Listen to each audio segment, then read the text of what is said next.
የመጽሐፍ ቅዱስ ትረካ ኦሪት ዘጸአት ምዕራፍ 7 እግዚአብሔርም ሙሴን አለው፣ እኔ ለፈርዖን አምላክ አድርጌሃለሁ፣ ወንድምህን አሮንን ነቢይ ይሆናል። ያዘዘውን ነገር ሁሉ አንተ ትነግረዋለህ። ወንድምህም አሮን የእስራኤል ልጆችን ከአገሩ ይለቅቅ ዘንድ ከፈርዖን ጋር ይነጋገራል። እኔም የፈርዖንን ልብ አጸናለሁ፣ በግብፅ ምድር ድንቄንና ታምራቴን አበዛለሁ። ፈርዖንም አይሰማችሁም፣ እጄንም በግብፅ ላይ አደርጋለሁ።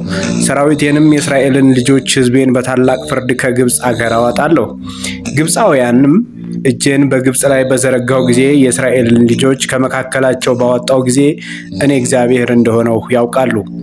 ሙሴና አሮንም እንዲህ አደረጉ፣ እግዚአብሔር እንዳዘዛቸው አደረጉ። ፈርዖንንም በተናገሩት ጊዜ ሙሴ የ80 ዓመት ሰው ነበር፣ አሮንም የ83 ዓመት ሰው ነበር። እግዚአብሔርም ሙሴንና አሮንን እንዲህ ሲል ተናገራቸው። ፈርዖንን ተአምራትን አሳዩ ሲላችሁ አሮንን በትርህን ወስደህ እባብ እንድትሆን በፈርዖን ፊት ጣለው በለው። ሙሴንና አሮንን ወደ ፈርዖን ገቡ፣ እግዚአብሔርም እንዳዘዛቸው እንዲሁ አደረጉ። አሮንም በትሩን በፈርዖንና በባሮቹ ፊት ጣለ፣ እባብ ሆነች። ፈርዖንም ጠቢባንን መተተኞችን ጠራ፣ የግብፅ ጠንቋዮች በአስማታቸው እንዲሁ ደግሞ አደረጉ። እያንዳንዳቸው በትራቸውን ጣሉ፣ እባቦችም ሆኑ።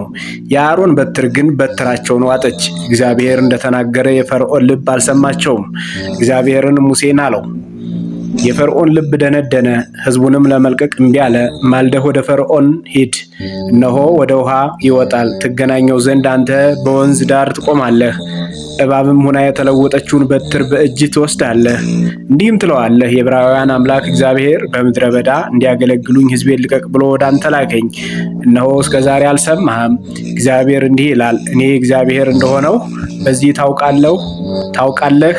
እነሆ እኔ የወንዙን ውሃ በእጄ ባለችው በትር እመታለሁ፣ ውሃውም ተለውጦ ደም ይሆናል። በወንዞችም ያሉት ዓሦች ይሞታሉ፣ ወንዙም ይገማል። ግብፃውያንም የወንዙን ውሃ ለመጠጣት ይጠላሉ። እግዚአብሔርም ሙሴን አለው፣ አሮንን በትርህን ውሰድ፣ ደምም እንዲሆኑ በግብፅ ውኆች፣ በወንዞቻቸው፣ በመስኖዎቻቸው፣ በኩሬዎቻቸው፣ በውሃ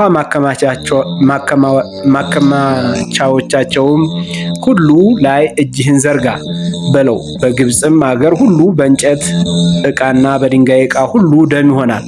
ሙሴና አሮንም እግዚአብሔር እንዳዘዛቸው እንዲሁ አደረጉ። በትሩንም አነሳ፣ በፈርዖንና በባሪያዎቹ ፊት የወንዙን ውሃ መታ። የወንዙን ውሃ ሁሉ ተለወጠ፣ ደም ሆነ። በወንዙም የነበሩ ዓሦች ሞቱ፣ ወንዙም ገማ። ግብፃውያንም ከወንዙ ውሃ ይጠጡ ዘንድ አልቻሉም፣ ደሙም በግብፅ አገር ሁሉ ነበርና።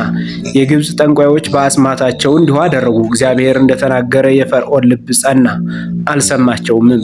ፈርዖንም ተመልሶ ወደ ቤቱ ገባ፣ ይህንም ደግሞ በልቡ አላኖረውም። ግብፃውያን ሁሉ የወንዙን ውሃ ይጠጡ ዘንድ አልቻሉምና በወንዙ አጠገብ ውሃ ሊጠጡ ቆፈሩ። እግዚአብሔር ወንዙን ከመታ በኋላ 7 ቀን ተፈጸመ። የዛሬው በዚህ ተፈጽሟል። በቀጣይ ክፍል እስከምንገናኝ ድረስ መልካም